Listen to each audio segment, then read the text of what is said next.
রাতারাতি বাংলাদেশের ইতিহাসে নজিরবিহীন ঘটনা ঘটে গেছে। ওভারনাইট, অল্প সময়ের মধ্যে একটি পলকে সম্পর্ক বদলে গেল, এরকম একটা বিষয়। ডক্টর ইউনূসের আমলেই, doctor Yunus head of the government থাকা অবস্থায় 54 বছরের অপেক্ষার অবসান।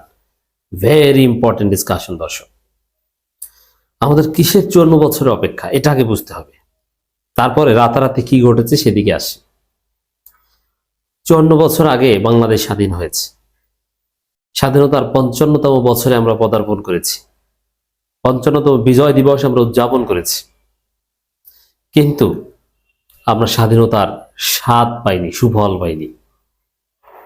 আমরা কার্যত ভারতের কাছে পরাধীন ছিলাম। সেই 1971 সালের 16 ডিসেম্বর থেকে বাংলাদেশের প্রশাসন ভারতের দখলে ছিল।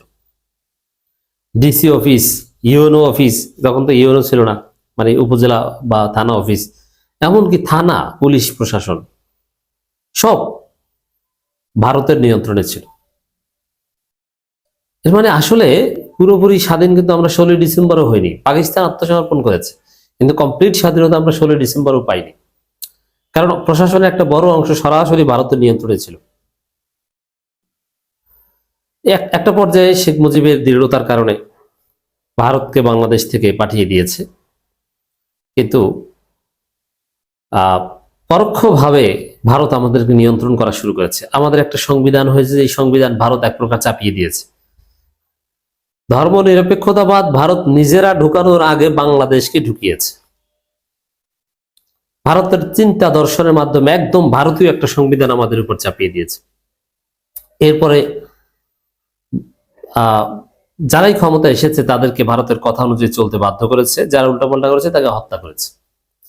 যেমন জিয়াউর রহমান ভারতের আধিপত্যবাদের বিরুদ্ধে সোচ্চার ছিলেন, যার ফলে তিনি রাজাকারদের নিয়ে দল গঠন করেছিলেন, স্বাধীনতা বিরোধীদের নিয়ে ভারতকে বার্তা দেওয়ার চেষ্টা করেছিলেন, কিন্তু সেই জিয়াউর রহমানকে ভারত হত্যা করেছে। জিয়াউর রহমান হত্যার সাথে ভারত জড়িত ছিল। পরবর্তীতে যারাই ক্ষমতা আসে কেউ ভারতের স্পিয়ার অফ ইনফ্লুয়েন্স থেকে বের হতে পারেনি। একটা পর্যায়ে পুরো বাংলাদেশ মনস্তাত্ত্বিকভাবে ভারতের বশ্যতা স্বীকার করেছে, বিশেষ করে যারা ক্ষমতা আসে তারা। একটা পর্যায়ে এসেছে যে তারেক রহমান বাধ্য হয়ে ভারতে দূত পাঠিয়ে বলে দিয়েছেন যে আমার আব্বা জিয়াউর রহমান, আমার আম্মা খালেদা জিয়া যে ভারতের আধিপত্যবাদের বিরুদ্ধে লড়েছেন, ওই রাজনীতি আমরা করব না, ভারতের কাছে আমি নতি স্বীকার করলাম। হুমায়ুনকে পাঠিয়ে কথা বলে এসেছে। বিবিসি বাংলা সব বিভিন্ন জায়গায় এইভাবে রিপোর্ট হয়েছে যে আগের মতো ভারত বিরোধিতা বিএনপি করবে না। এর মানে 54 বছরে আমরা স্বাধীন হতে পারি না। আমরা যেটা চেয়েছিলাম যে বাংলাদেশ একটা ভূখণ্ড পেয়েছে, বাংলাদেশ হবে বাংলাদেশ স্বাধীন সার্বভৌম, ভারত বাংলাদেশের উপর কোনো খবরদারি করতে পারবে না, বাংলাদেশ কিভাবে চলবে এটা বাংলাদেশ ঠিক করবে। ভারত কিসের? ভারত একটা বন্ধু রাষ্ট্র হিসেবে তাদের সাথে সুসম্পর্ক থাকবে, দ্যাটস ইট, এর বাইরে কিছু না। কিন্তু না, সেটা হয়নি, ভারত সেটা করতে দেয়নি। আমরা ভারতের কাছে এক প্রকার পরাধীন ছিলাম। গত 15 বছরে কি হয়েছে আপনারা দেখেছেন? ভারতে সাম্প্রদায়িক দাঙ্গা নিয়ে বাংলাদেশের চাঁপাইনবাবগঞ্জ বা এইসব এলাকার তরুণরা ভিডিও বানালে ভারত থেকে, বাংলাদেশ থেকে ধরে নিয়ে যাওয়া হতো, অথবা ভারত লিস্ট পাঠাতো বাংলাদেশের অমুক অমুক ইউটিউবারকে ধরে আনো, ধরে বর্ডার থেকে পাস করতো। সালাউদ্দিন গুমকেজ কিংবা সুখরঞ্জন বালি গুমকেজ আপনারা দেখেছেন গত 15 বছরে কি করেছে। আমরা এক প্রকার ভারতের অঙ্গরাজ্য ছিলাম, মোটেই স্বাধীন ছিলাম না। নরেন্দ্র মোদী বাংলাদেশে আসবে, বাংলাদেশের মানুষ বিক্ষোভ করছে, এটা স্বাভাবিক, এটা পৃথিবীর অনেক জায়গায় হয়, এটা ডোনাল্ড ট্রাম্পের ক্ষেত্রে হয়। সেটাকে কেন্দ্র করে ভারতের নির্দেশে বাংলাদেশে কত মানুষকে হত্যা করা হয়েছে, কত মানুষের জীবন শেষ করে দেওয়া হয়েছে, বছরের পর বছর জেল খাটতে হয়েছে। সে রফিকুল ইসলাম মাদানি, আরো অনেকের কি অবস্থা হয়েছে আপনারা দেখেছেন। তো দর্শক, আরো হাজারো এক্সাম্পল আছে যেটা থেকে প্রমাণিত হয় যে গত 15 বছর আসলে আমরা স্বাধীন ছিলাম না, আমরা ভারতের অঙ্গরাজ্যের মতো ছিলাম, স্যাটেলাইট স্টেটের মতো ছিলাম।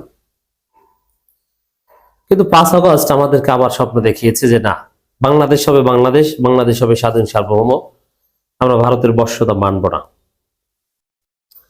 তো দর্শক, এরপরে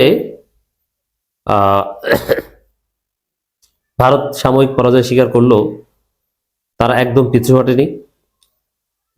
ভারত এই দীর্ঘ 54 বছরে অনেক দালাল তৈরি করে রেখেছে।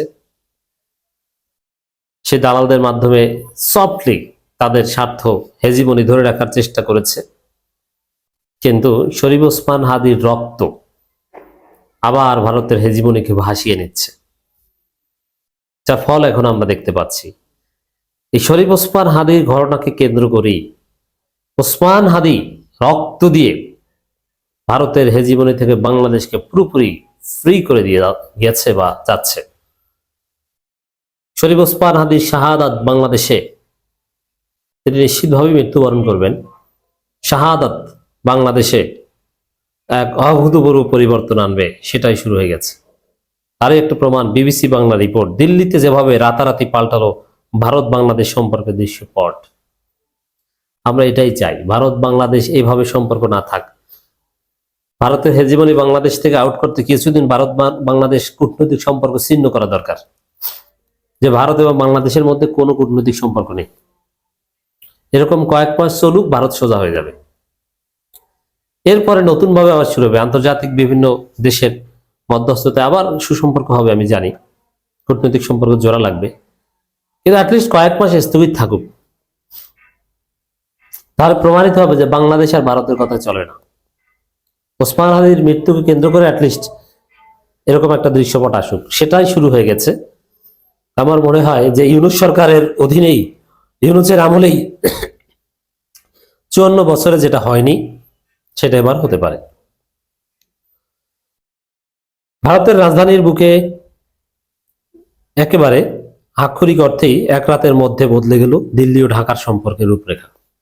এক রাতের মধ্যেই, হ্যাঁ এটাই আমরা চেয়েছি, বদলে যাক, একদম বাতিল হয়ে যাক। বাংলাদেশের সমস্ত ডিপ্লোম্যাট যারা আছে ভারতে, হাইকমিশন অফিস, কনসুলেট, সবাইকে ফিরিয়ে আনা হোক। আর বাংলাদেশের যারা আছে তাদেরকে হাসনাত আব্দুল্লাহর ভাষায় লাথি দিয়ে বের করে দেওয়া হোক। মঙ্গলবার সন্ধ্যাতেও যেখানে দিল্লিতে বাংলাদেশের রাষ্ট্রদূতের আমন্ত্রণে ভারতের বর্তমান সাবেক কূটনীতিকরা, সেনা কর্মকর্তা, থিঙ্ক ট্যাঙ্ক ফেলোরা দুই দেশের ঐতিহাসিক মৈত্রী উদযাপনে ব্যস্ত ছিলেন, পরদিন বুধবার সকালে সেই রাষ্ট্রদূতকে সাউথ ব্লকে তলব করে একগুচ্ছ প্রতিবাদ জানিয়ে রাখলো দিল্লি। সাউথ ব্লক কি অনেকে জানেন না। সাউথ ব্লক হচ্ছে ভারতের যে সরকারের অফিস দুই ভাগে বিভক্ত, একটা হচ্ছে সাউথে আর একটা হচ্ছে নর্থে। সাধারণত সাউথে পররাষ্ট্র মন্ত্রণালয় সাউথে অবস্থিত, আরো অর্থ মন্ত্রণালয় কিছু গুরুত্বপূর্ণ বিষয় আছে, প্রতিরক্ষা মন্ত্রণালয়। তো এই জন্য সাউথ ব্লক বলা হয় আর কি, পররাষ্ট্র মন্ত্রণালয়। সাউথ ব্লকের আন্ডারে, যদিও ভারত সরকারের পক্ষ থেকে বলা হয়েছে ঢাকায় কিছু চরমপন্থী গোষ্ঠী, যেভাবে ভারতীয় দূতাবাস, এই যে চরমপন্থী বাংলাদেশের বিপ্লবীদের চরমপন্থী গোষ্ঠী বলা, এবার এই সম্পর্ক নাই। আবার বাংলাদেশ থেকেও বলা হচ্ছে যে লাথি দিয়ে বের করে দেওয়া উচিত, আমরা ইট খুলে নিব ইন্ডিয়ান হাই কমিশন অফিসের। এবং